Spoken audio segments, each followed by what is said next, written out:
Right. Our guest for today has worked in a technical capacity and has worked as a recruiter with over 14 years experience working as a systems engineer, running his own MSP, and also having 7 years as a recruiter running his own boutique.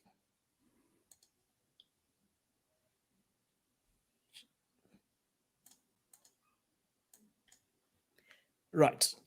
So he also has 7 years recruiter experience running a boutique recruitment agency specializing in IT jobs in Perth, Australia. So if you're looking for an IT job or you're looking at migrating to Australia, this is the person to talk to. He'll be able to get you connected. You'll find the website in the description below, and I'll also be running the link on the screen. I first met Daniel in 2014 when I just moved to Perth and looking for a job. That long ago.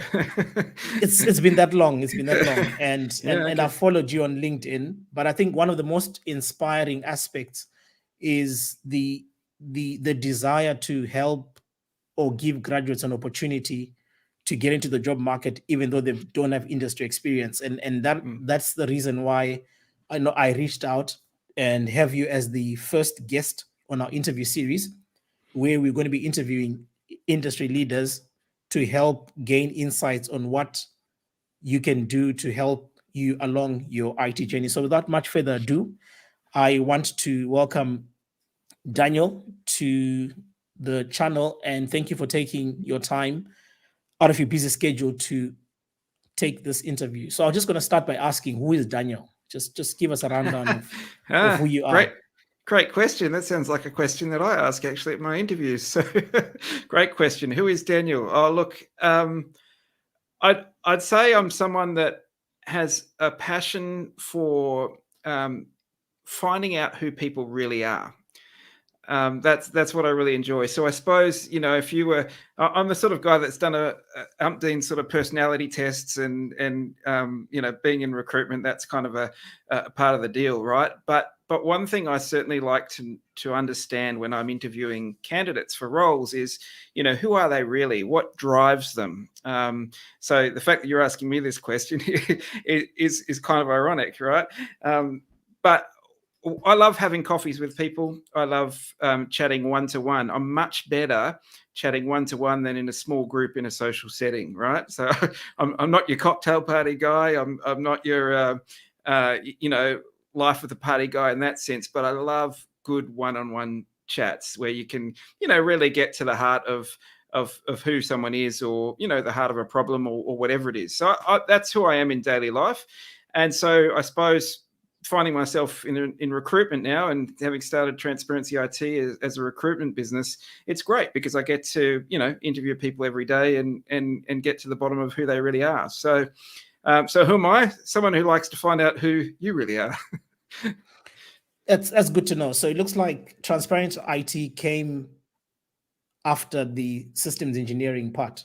If you can just right, in a minute, yeah. Why the shift? Why the shift? Good question. Okay, so here's the brief background story of me then. So I finished year 12 at school here in Perth, and I didn't really know what I wanted to do. I knew I wanted to go to uni, and I knew I'd done some work experience in a computer shop 2 years earlier, all right? And I knew that from that I wanted to be more on the commerce, business side of things, but I also had this passion for technology, right? I was the nerd at school who carried around, pieces of discs back then and traded games with other students at school. So I had this passion for technology. I had this passion for business. I found out when I did some work experience at a computer shop and managed to be able to sell stuff off the floor, even though I was only there on work experience, and found I had, some pretty good product knowledge, even though I was just a kid from school.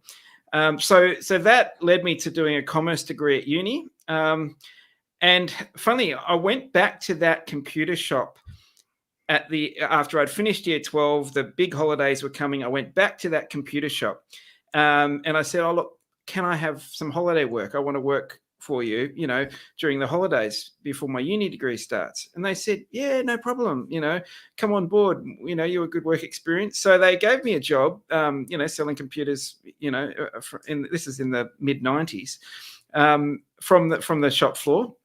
And it was great. I loved it. And then it was coming to the end of the holidays, and as in my uni degree was about to start. So I said to them, look, is there any way you can give me a job? Give me a part-time job so that I can continue on, when I'm at uni. And they said, oh, no, really can't do that. Sorry. Don't have any part-time roles here. So I went to their suppliers, the wholesalers for the computers that they sold. And I said, look, I'm really, keen to sell your computers on commission. Can I sell them, and you pay me a commission for what I sell? And they said to me, you know what, we could, but why don't you just register your own business name, and then you can just mark them up however much you want to. You buy them from us and on sell them to your, family and friends and whoever you want to sell them to. So I thought, okay, registered business name for $80. Hit up my dad for a loan for the capital for the first computer, and which in those days was actually quite a lot. It was about $4,000, I think, and because computers were very expensive back then, and sold my first computer that way. And then just through word of mouth, started selling more and more computers to family and friends. Then worked out how to fix them and service them. And then after that, Linden Tech was born, which is my first business. That was the MSP. And I ran that for 14 years before selling it when it had about sort of 9 staff in 2009, and started Transparency IT and moved into IT recruitment. So, sorry, I'm probably just getting to the question now. So why the change? The change because I saw a few things coming. I saw the cloud coming. I saw managed services coming, which was a different way to the sort of break-fix method of fixing, computers and networks, that was popular in the early 2000s.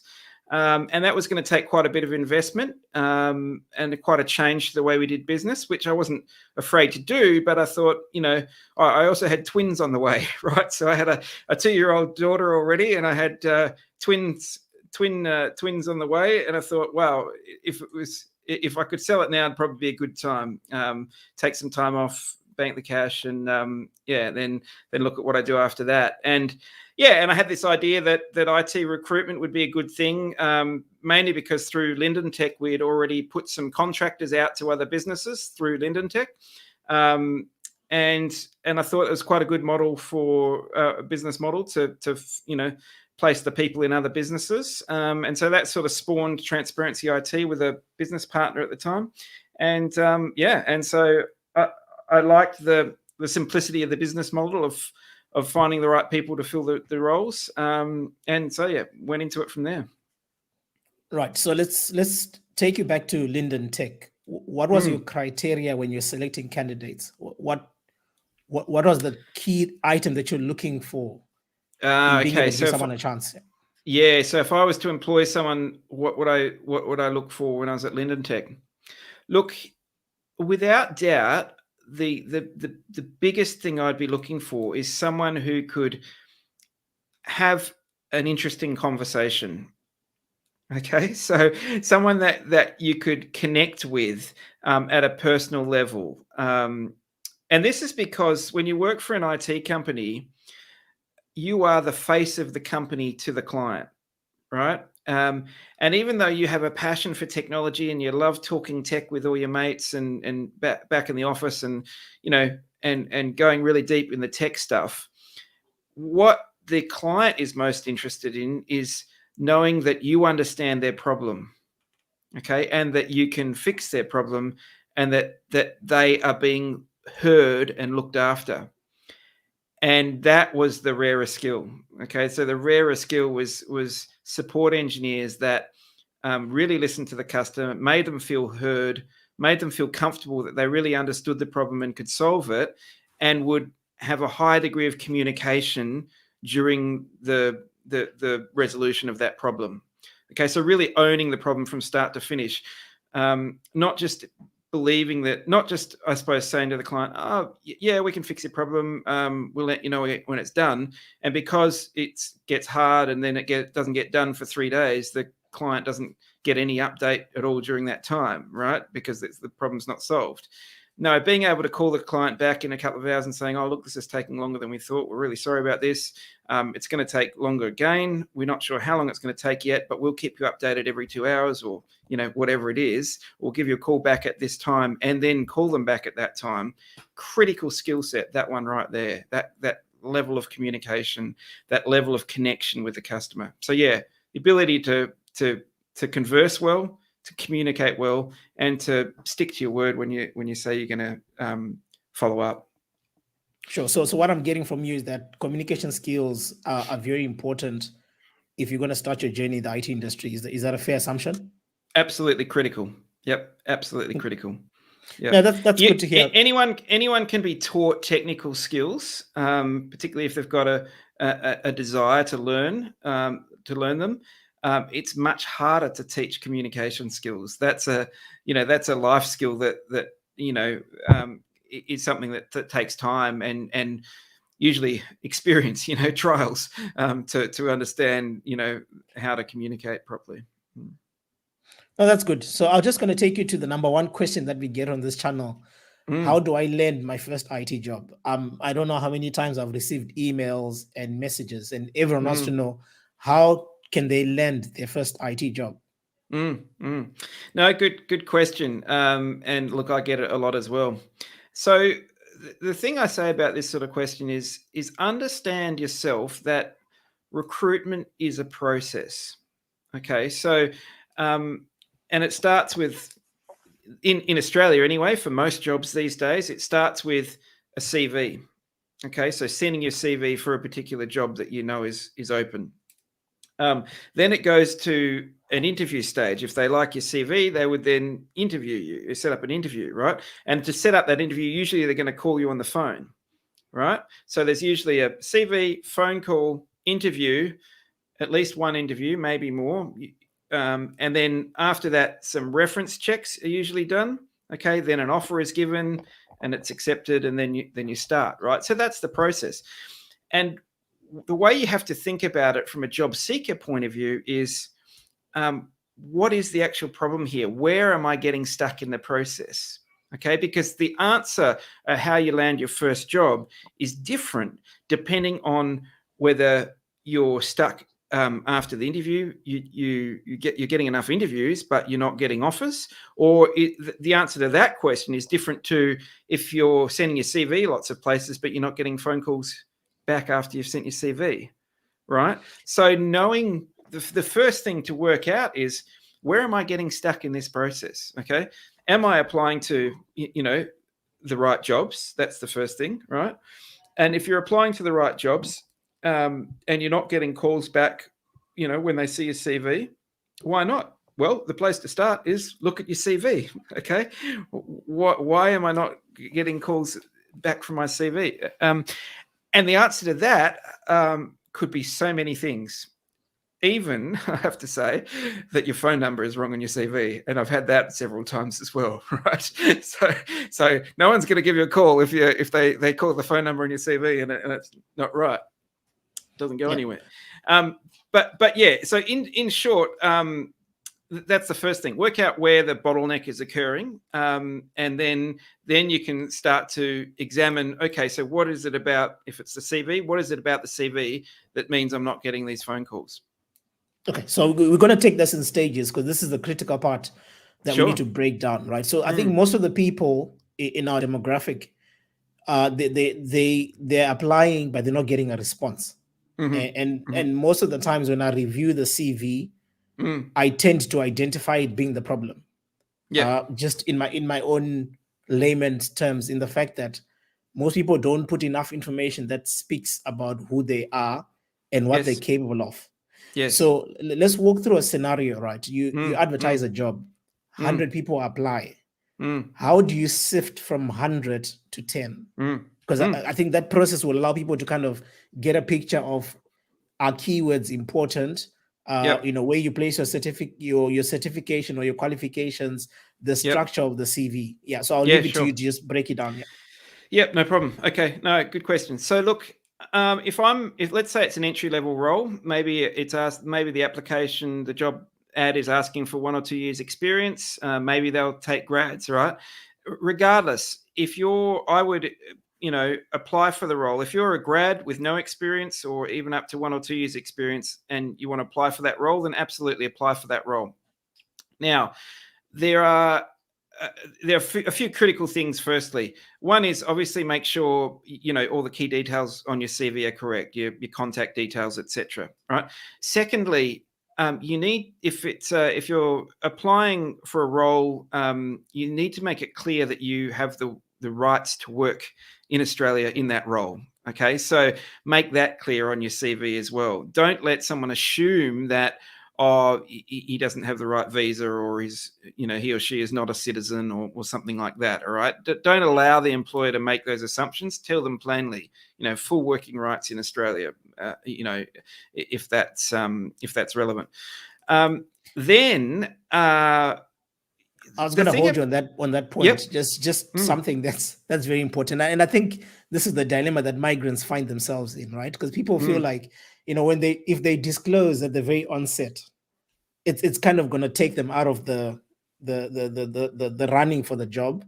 And most people kind of like, let me try and sell who I am as a person first, with the hope that, when the potential employer loves you as a person, then you can have a conversation on, the working arrangement. Because I think that the challenge, and I think most people who are not in Australia won't understand this.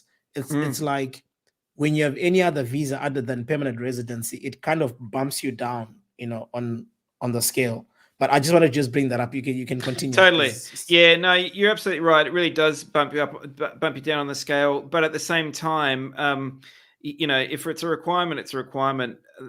That a lot of employers in Australia do not have the ability to sponsor, right? And if they don't have the ability to sponsor, they're not going to sponsor. And certainly not just because they've got they got on well with you or thought you were a good person. The only time that they would go to the effort of going through the requirement that they have to go through in order to sponsor someone, if they're not already a sponsor, is if the skill set that they were recruiting for was so rare that they could not get those skills in Australia, right? So, if we're talking about entry-level roles, there's no point applying if you don't have full working rights already. And certainly if you've got permanent residency or citizenship, then make that really clear. But if you don't have that, but you've still got a visa with full working rights, at least say you've got full working rights. That's how I'd handle it. And that's the wording I'd use. If you've got a visa, I'd say that allows you full working rights, say you've got full working rights. If you've got permanent residency, say you've got permanent residency. If you've got citizenship, say you've got citizenship. That's how I'd handle that problem. Yeah. Sure. Yep. Cool. So then, education, right? Okay. In terms of structuring a CV, the next thing I'd have on the CV is a sort of a summary, right? You don't even have to have a heading for it, but just a paragraph that talks to who you are. All right. So this goes back to the original question around, who is Daniel, right? That's what you want to answer in that little question from that little section of the CV, a sentence or two about who you are, what drives you, what motivates you, in a professional context. Okay, so it can even be a little bit personal, right? Because if it's a little bit personal, it attracts attention. It's a bit out of the box. It's not the same thing everyone says when they're describing, themselves, if you know what I mean. So in that case, I would say definitely, have some good 2 or 3 sentences which talk to exactly who you are, why you're in the IT industry, why you're passionate about IT, and what really drives you. You know what I mean? I suppose a good reason for an employer to keep reading, at least, okay, in terms of your CV, right? And if you can put even just a little bit of technical stuff in there that included in your passion, that's fine too, right? Every first level role that you go for is a technical role. So branding yourself as a technical person is absolutely the right thing to do in your CV, right? So then on to the education section. So, you know, in terms of education, hopefully you've got some kind of a formal, you know, qualification in IT, right? If you don't, that's not the end of the world. If you do, show it in some detail in terms of what the course covered that you did. Okay, and this is important because if you don't have a lot of experience, then you're relying on your education to get this role, which means that the more technical things you can put in your CV that you're confident and comfortable with, even if they're learnt through, you know, formal education, the better, right? And so go into, and when you're writing that section, make sure you don't just say the course covered bang, bang, bang, bang, bang, you know, VMware, Azure, you know, Office 365 or whatever, because that in itself, you know, is really doing nothing more than throwing a few keywords into your CV. What you really want to do is put yourself in that frame. So, you know, during this course, we built servers from scratch. We migrated Office 365, you know, Exchange to Office 365. We set up a complete virtual environment from scratch on our own. You know, those kind of things which allow you to put technical information in there within the context in which you learnt it, right?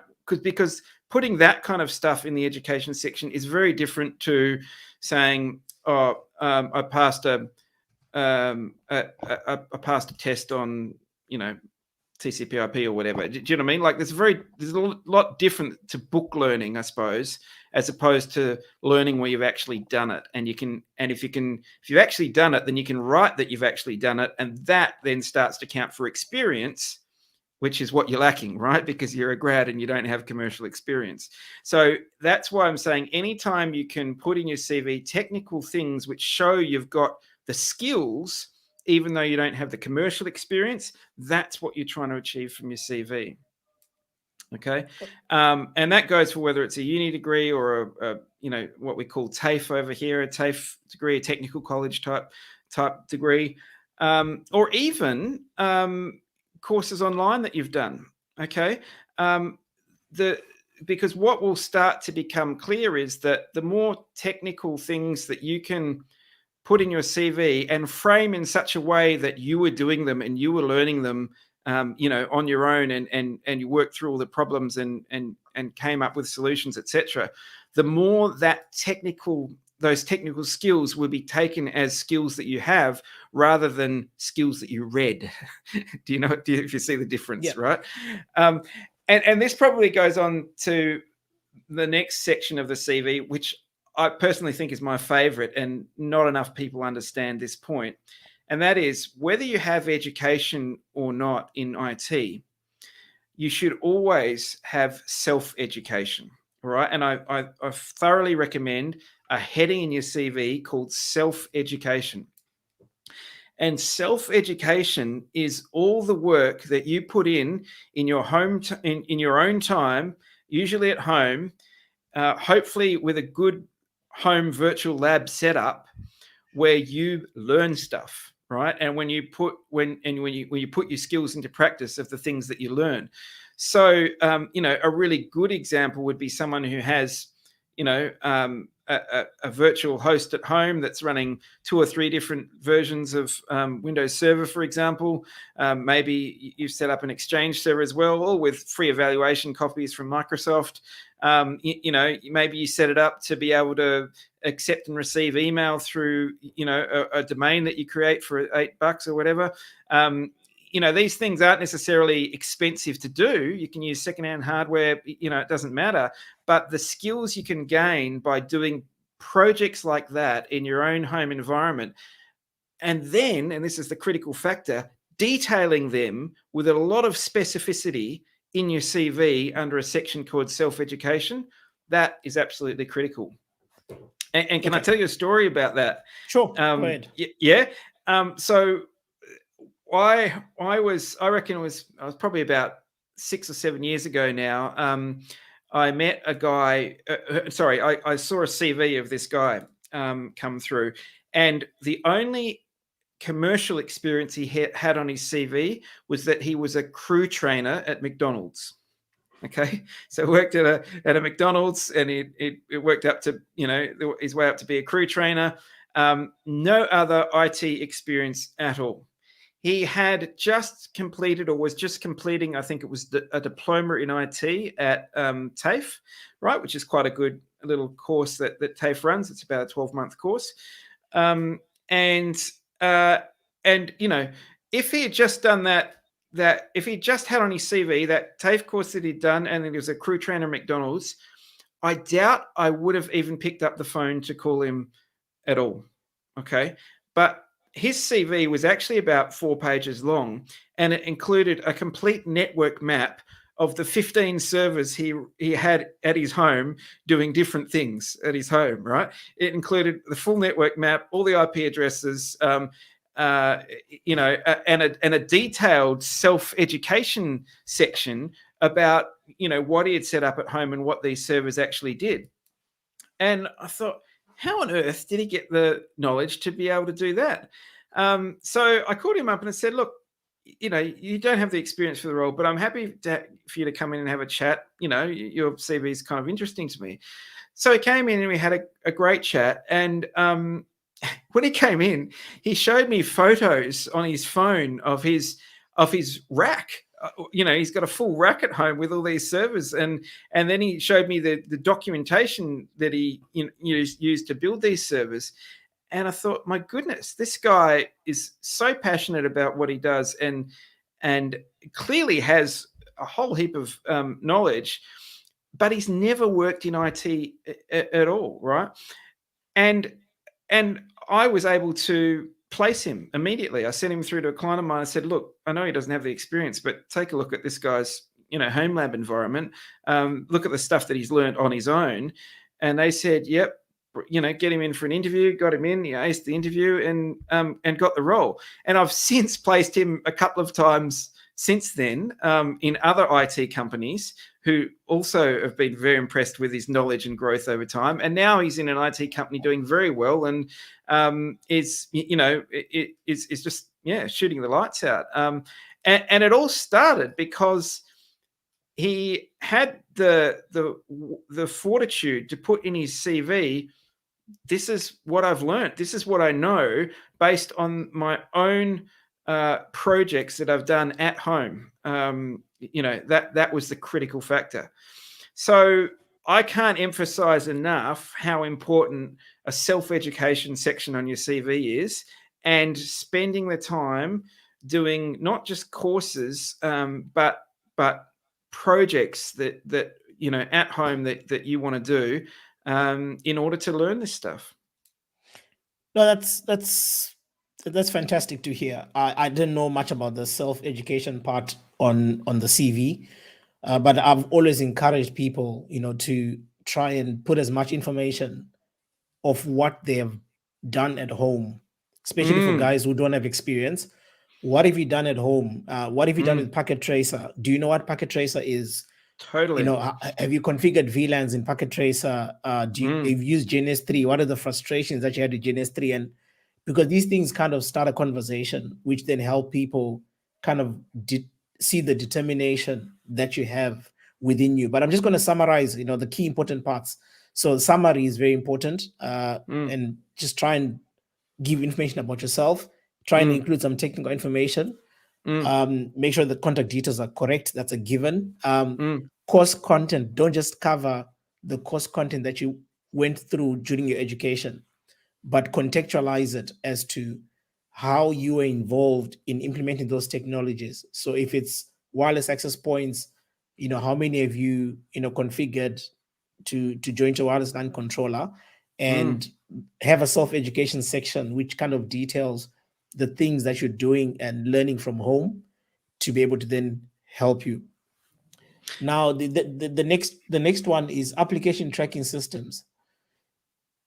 How real are they, and should people be concerned? Yeah, good question. They are real. Should you be concerned? Yes, I think you should do what you can to make sure that your CV at least gets read. Okay. And I think we can get overly concerned about application tracking systems. So I don't want to overemphasize the importance. And sorry, what you're getting at here is the fact that initially when a CV comes to most companies, it gets put in some kind of a database, some kind of an application tracking system. And some of that software is able to read the CV and make recommendations about it, right? And that can sometimes be a first pass. And look, sorry, and the other thing it does is what it does do is parse what's called parsing. So it parses that CV and it takes out all the key information like the first name, the last name, and the skills and things like that, and puts them in fields within the database.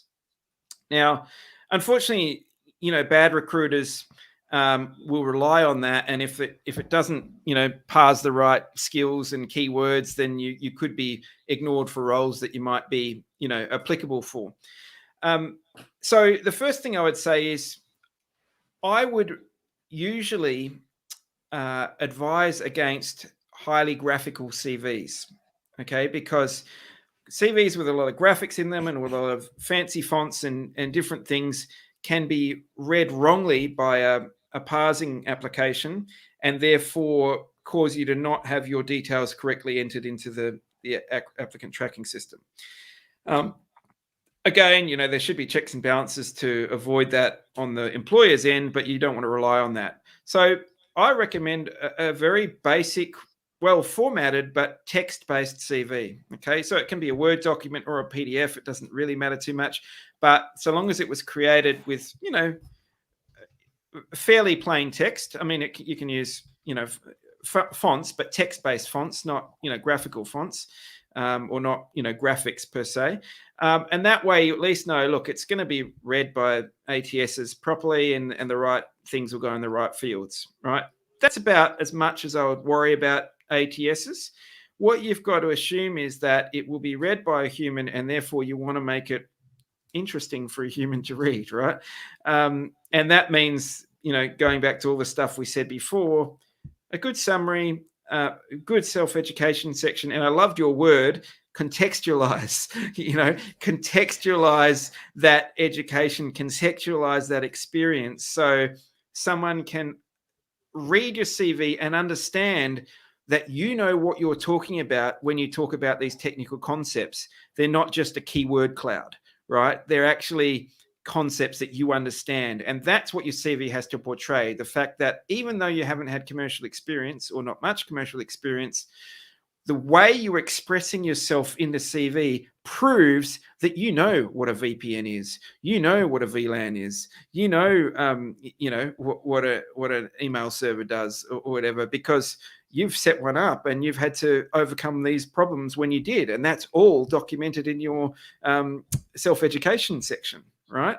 So that's the absolute critical thing. Contextualize that experience. Yeah. Sure. And my recommendation is to guys for them to stand out, right? Imagine you coming with your 10 pages of a network diagram at home, detailing which interface it's connected to and whatever information you want to provide. You're going to be memorable because out of 100, you're probably going to be the only one who's going to be able to bring such documentation. Exactly. Yep, you've absolutely nailed it. And that's the way to think about it, particularly going for these entry-level roles. There will be 100 applicants. How are you going to be the one that stands out? How are you going to get to that short list of 5 or 10? And you're exactly right. The answer is, well, you've put the detail in there that no one else has because you've put in the extra work that no one else has, right? So that's how you get to the top of the pile. But it's no good if you put in all that extra work, but it's not on your CV, right? How are they going to know to give you a call? It's got to be there, and it's got to be well detailed. Yeah. Okay, so this one I've struggled with personally, and your insight is going to be very important. Depth or breadth? Which one would you advise? Do you do VMware, Cisco, Azure, AD, or just focus on VMware and go deep? Great question.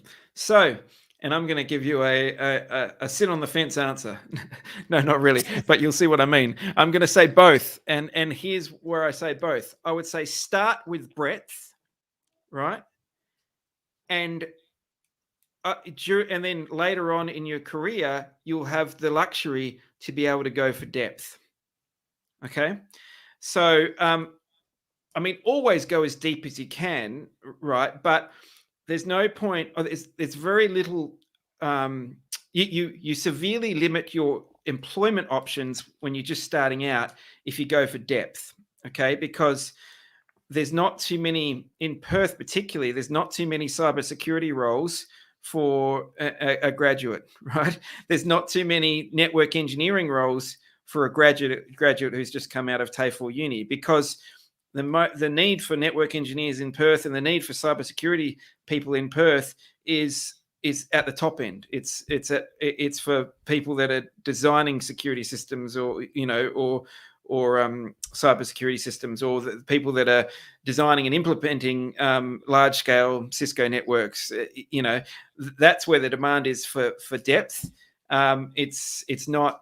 There's not that demand for those with very little commercial experience. So therefore, in terms of skills to look at to getting when you're first starting out career, get the skills that employers need now. And that is breadth of skills across lots of different technologies. But if you were to ask me for the top three, right, bearing in mind that most employers, most roles you're going to go for are probably going to be help desk support type roles. The top three skills that are required from a technical perspective are Office 365, Active Directory, including Azure Active Directory, and ITIL, okay, which is not so much a technical skill as much as a process for service delivery and technical support. Those are the top three things that employers are looking for help desk people. And from a certification standpoint, on an entry level side, what are the top certifications that most employers are basically looking for? Do you go for A+, Network Plus, CCNA, or Microsoft certifications have changed their names? I don't even know what they're on now. Yeah, they're hard to keep up with. Good question again. So look, I'm going to say something here that I think could start to get a little controversial, but this is the way the market's going. I would, if you're starting out particularly, I would go down the Microsoft certification route. Okay. So the Azure fundamentals, I think it's called now. There might still be an Office 365 Foundations certification as well, but the Microsoft Cloud certifications, and here's the reason why. Microsoft is ubiquitous, right? It is everywhere. It's throughout small business. It's throughout large business. And Microsoft themselves said about, probably 5 years ago now or more, we are cloud first, right? We are going to develop our products for the cloud first and for on-prem second. So, based on that, you really have to look at your Microsoft Cloud certifications as the first ones to go for. Now, like you say, what about Network Plus? What about CCNA, Cisco networking, those kind of things? There is no doubt that networking fundamentals are absolutely critical to any IT role, even a help desk role, right? If a user calls up and says, I can't access the internet, you've got to be able to know your commands, and networking topology in order to be able to troubleshoot that, right? You've got to know ping, you've got to know NS lookup, you've got to know what DNS does, you've got to know how to ping a domain name. Oh, I didn't get a response. Oh, ping the IP address for that domain name. Oh, it did respond. Oh, so I do have internet connectivity, but I don't have my DNS names aren't resolving. So I've got a DNS problem of some kind. Do you know what I mean? And then troubleshoot from there. That's basic fundamental networking knowledge you've got to have. You don't have to learn that through a certification, right? And this is why I'm saying I would always favor at this stage of the market those Microsoft certifications, because you can pick up those networking concepts through a lot of other online courses, free Udemy courses. You don't have to go down that Network Plus or CCNA line. although they're good courses to do. But all I'm saying is, again, if you're looking at employment prospects, a CCNA is going to have far less employment prospects than your Microsoft certifications. And what's more is that going forward, we're seeing more and more roles that are cloud-based engineer roles, that are Microsoft certified, Azure certified systems engineer type roles, and less network engineering type roles. And when you think of it, it's obvious, right? Because what's happening? Well, all these servers are being taken off premises and put in the cloud, right? And when they're in the cloud, particularly if they're public cloud like Microsoft or AWS, what's happening is that the networking is all handled then in the cloud, right? And the physical networking of switches and routers, etc., that's all handled by Microsoft, right? Now you only have just one router, on-prem and a bunch of switches connecting all the client devices together, but there's no real, there's not a need for high-level networking and routing and high-level routing to happen at that end, at the customer end. All that happens at the data center end, right? Which means any jobs to do with high-level networking stuff are all going to be based in data centers. So the need and the type of roles that are available for network engineers, again, not many in the entry-level space. They're all at the big companies and at the data centers. So that's why I would say, starting out, definitely focus on your Microsoft fundamental cloud certifications. Okay, I didn't hear you mentioning AWS. Is there a reason for it? Okay, so definitely AWS is a good certification to have as well, and an excellent platform. It's probably just not as prevalent as Microsoft Azure, particularly if you look at it across the board with small and large businesses, right? AWS is good for lots of things and some very specific things. But when you look at, for example, Active Directory, right, still the number one, directory, used by businesses the world over, that's Microsoft's, right? So it's in Azure. So like I said, fundamental help desk roles start with Active Directory, and now that means Azure Active Directory because that's where the cloud version of it is. So that's why I say start there. Absolutely. After that, look at AWS. If you want to go down the networking line, you can start to specialize, and like we said, go deep in whatever area you want to go deep with once you've got 3 or 5 years of commercial experience behind you. But when you're starting out, start broad, and the best way to start broad is to start with the Microsoft certs. Yeah. Okay, now this one is going to be a controversial question, and you can't probably sit on the fence. Certification or degree, which one is better? Okay. If you don't have a degree and you don't have the money necessarily to get a degree or the flexibility of the time to get a degree, then get a certification. And like I said, start with those Microsoft ones. They do have meaning. They are very helpful, but only if you can prove that you've got the skills from the knowledge that those certifications are supposed to confer. Now, let me explain that. I've employed people in the past. So back in my Linden Tech days, when I was running my IT company, I employed someone who, at that stage, they were called Microsoft Certified Systems Engineers, and you had to go through like 5 exams to get that certification. And I employed someone who had done that, right? And he'd passed them all. And quite honestly, his technical skills were terrible. He didn't have the commercial experience. He'd clearly forgotten a lot of what he'd learnt, going through those exams, and he clearly learnt them in order to pass the exams rather than to really understand the concepts. Okay, so he didn't really understand, Active Directory very well. He didn't understand networking and DNS and things like that, and that therefore became a problem for me, and I had to actually let him go. So we've all met those people, right, who've gone ahead and they're very book smart, but they're not practically smart. So having said that, if you go ahead and get those certifications and you truly know the material well, and you've retained it because you understand the concepts, not just because you learnt them to pass an exam, then absolutely that counts for a lot. It counts for a lot for two reasons. One is it's a way of adding proof to your CV that you practically know what you're talking about, because Microsoft has said that you know what you're talking about, right?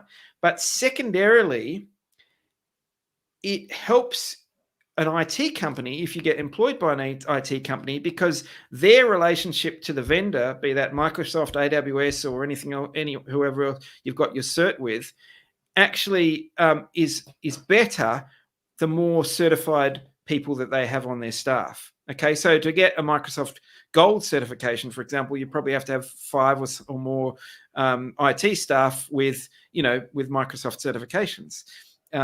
So that's why for the IT company, they'll always be interested in someone that can show that they've got a certification on their CV, because at the very least, it means they can improve their relationship with their vendor if they employ you, right? But further than that, it proves that you are able to stick to something, learn it on your own, because a lot of those Microsoft certifications you have to learn on your own, self-paced sort of study, and then pass an exam to prove that knowledge. So it does help, and it helps an awful lot. And if you had to choose between the two, and you particularly didn't maybe have the money or time to spend on a 12-month TAFE course, I would always say do the certification. Okay, yeah. I always encourage certification for one simple reason.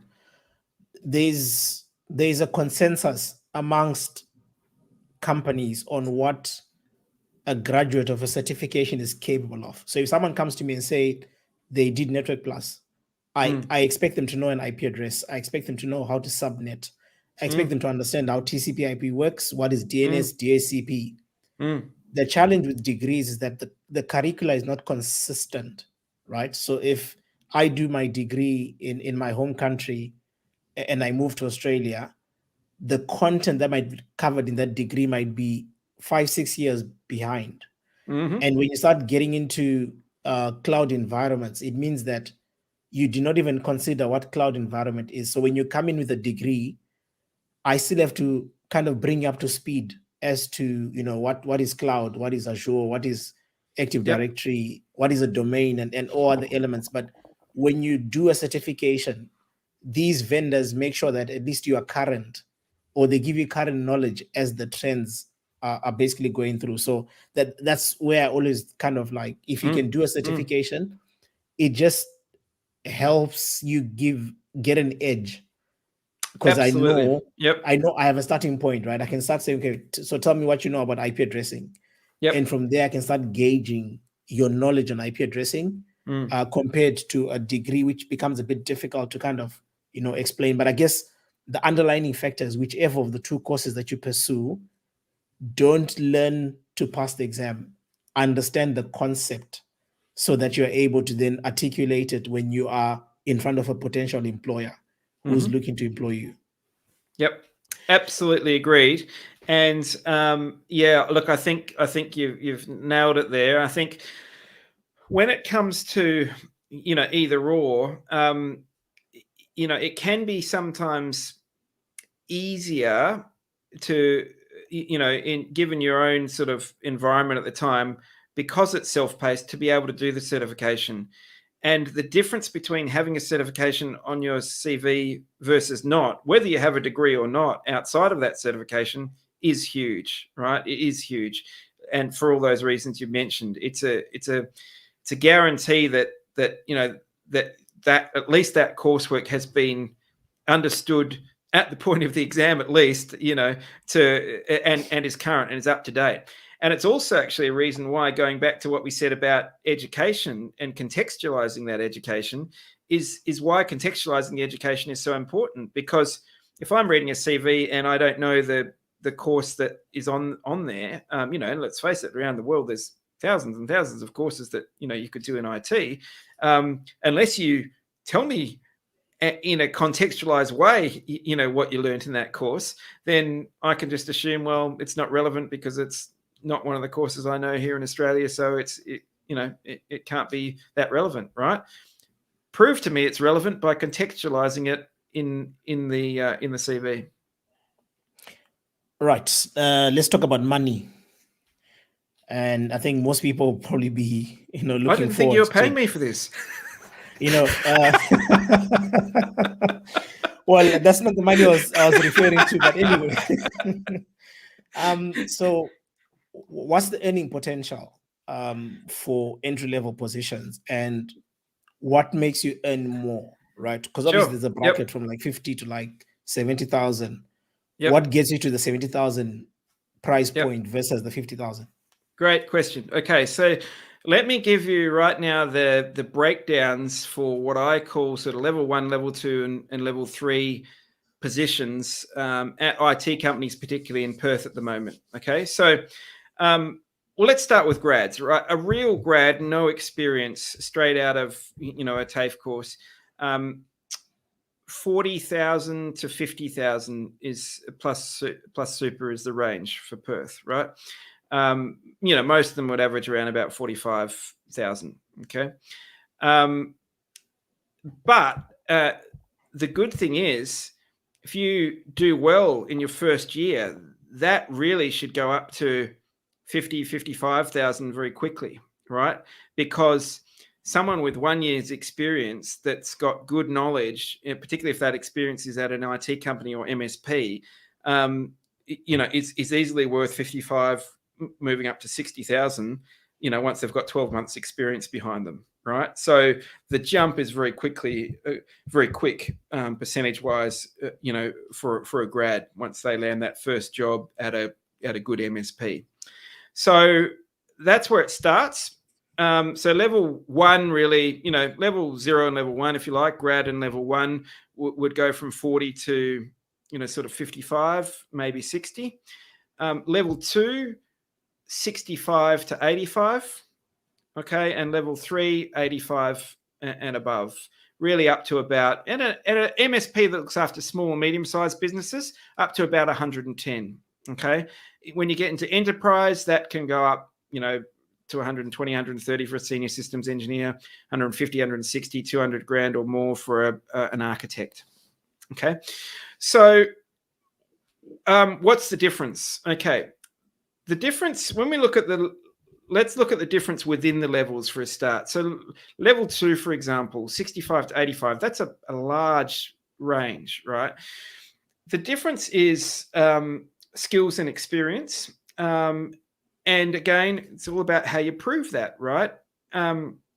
So remember, your value is determined, obviously, it's quantified by your salary, but your value to your employer is going to be quantified by the value you bring, right? And how do you quantify the value you bring? You quantify that by knowing what your employer really wants. And if your employer is an IT company, what they really want is someone that is good at completing tickets, and therefore they can keep their billable hours up. Okay, meaning every hour you work, they're trying to bill that out to a client, right? So you've got to be able, that's one way you can quantify your value, is to show all these tickets that you're completing and all these bills that therefore are being sent out for the hours that you've worked, right?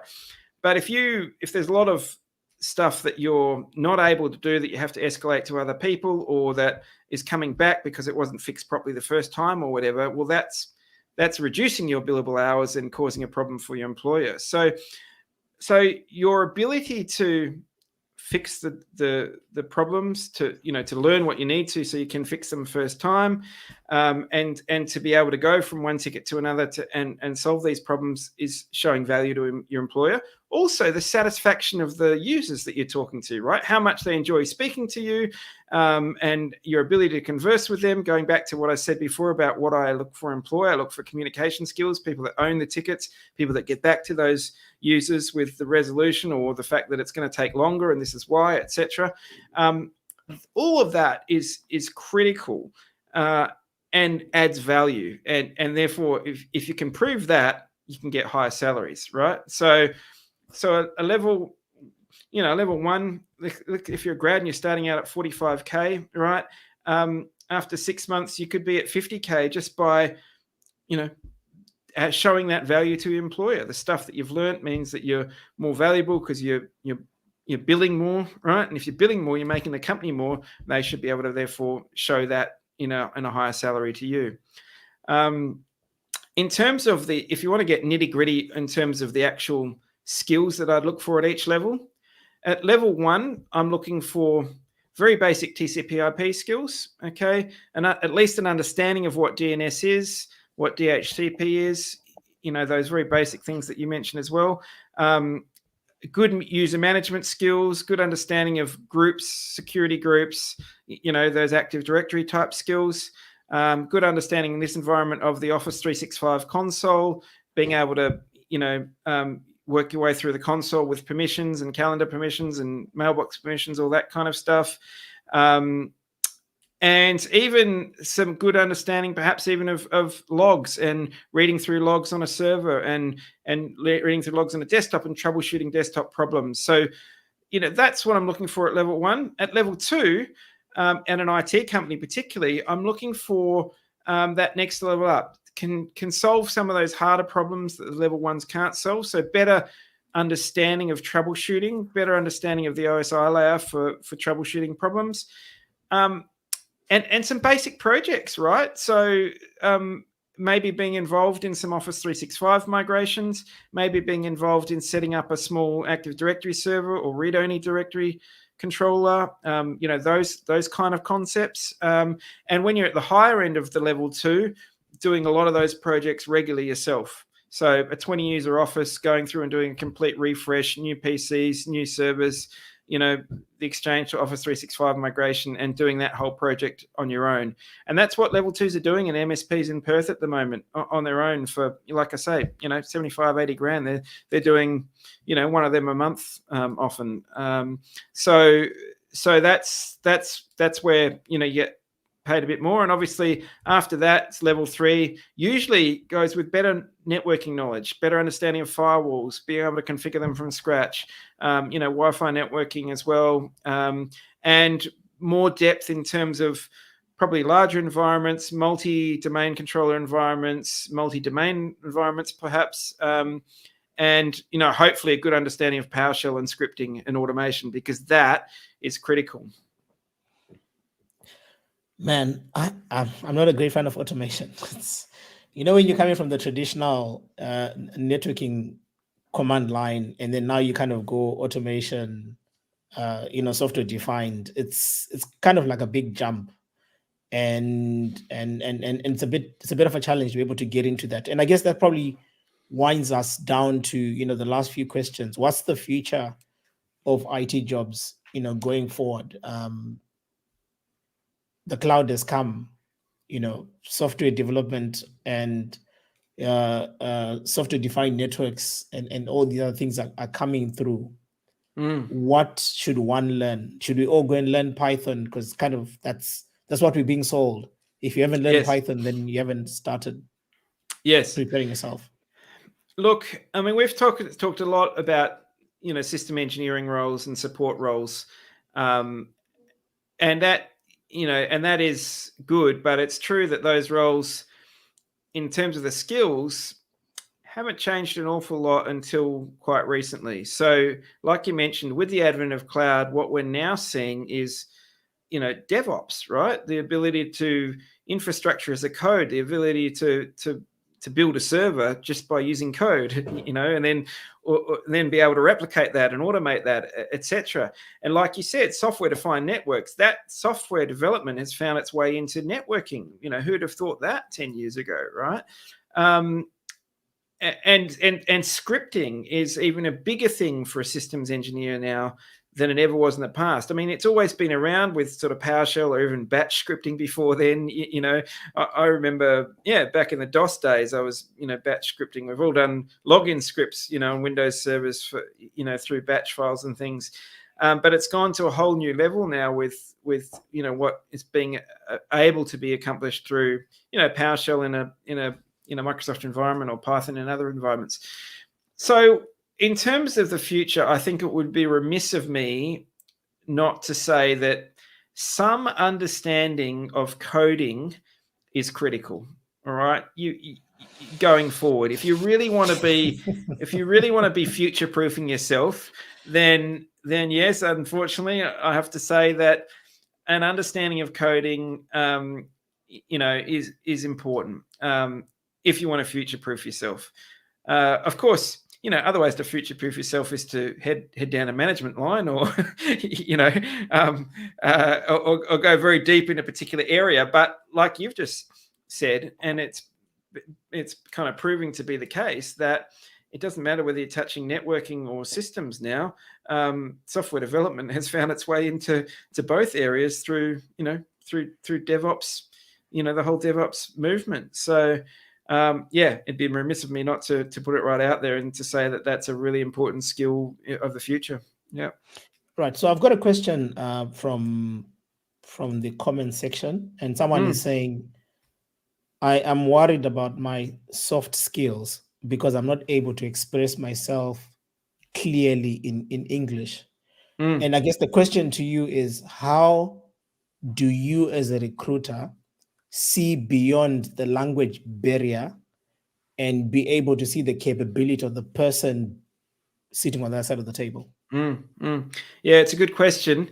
And look, it's really hard, to be honest, okay, because I know that for a lot of my IT company employers, excellent English skills are a critical factor, because for most entry-level jobs in IT, you're talking to users or you're talking to other companies. And like I said at the start, when you're talking to other companies on the phone, that you're the face of your employer.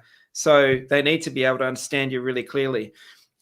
So what I would say about this is a couple of things. One is, there are some roles, and some of them will be entry-level roles, that won't require as high a bar when it comes to your English skills and accent.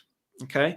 And I would definitely look out for those roles. And those roles might be more like less help desk sort, but maybe more technician type roles. Okay. So more hardware based sort of roles, back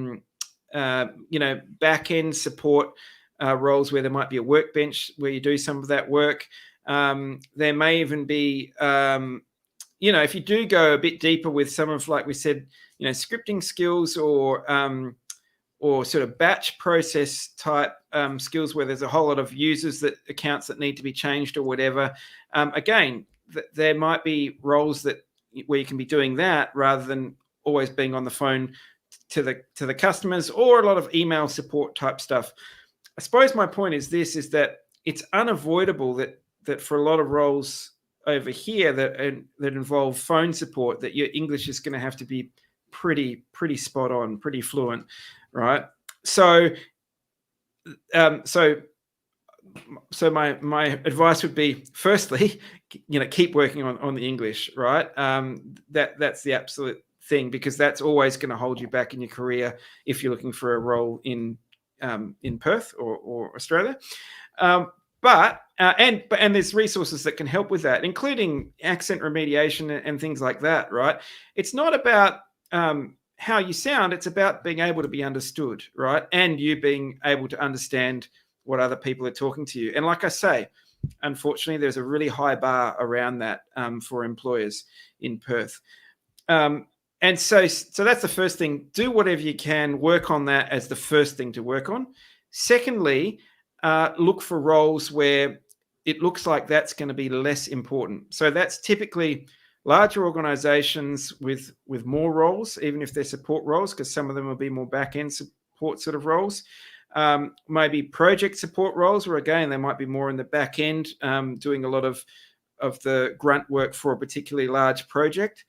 And start there. And that will also give you an opportunity to make connections, build relationships, and then allow the employer to see past the English difficulties, see your work ethic and your technical abilities, and then allow you to go deeper in other areas. And I think probably going back to the breadth to depth question, you might want to this might be good reason for you to go into the depth area a bit quicker, because if you can prove that you've got some really deep skills in a particular area which doesn't require a lot of front-end communication with clients, then that's another reason for an employer to employ you, because you've got specialist skills that not many others do, and they're not skills that require a high level of English. Sure. I think one of the comments came back saying, go to places like Toastmasters that kind of give you the platform to learn to speak in front of people. But I've always had the second side of it is try and listen as much and ask questions, because when you start on help desk, majority of your work is going to involve a lot of listening as to someone saying, I've got a problem with the printer, and ask as many questions so that you can kind of gain more information. And in that whole process, it takes away the pressure of you needing to demonstrate much of your soft skills, and you just, adhering to that. I'm asking a question, I'm listening, and you get that information, and then you can then take that information to be able to then use it as you basically, troubleshoot. I know I had asked an hour of your time. The last question I want to ask you is 2022. What advice would you give someone starting their career in IT? Right, they're starting from zero knowledge. What would be the key pointers, and what recommendations would you give? Learn the basics of coding in whatever flavor language that is, or be prepared to open your mind to that at least, regardless of what area of IT you think you want to go down, because like we said, that's going to touch every area of IT in the next few years. Get some good basic Microsoft certifications, particularly if you know you're going to want to start in that support type role. Obviously, if you're doing software development, that's a different thing. If you're doing software development, I'd say just start coding, code some apps, get a GitHub account, and show what you've done on GitHub, and be able to showcase what you've coded in your CV through a GitHub account.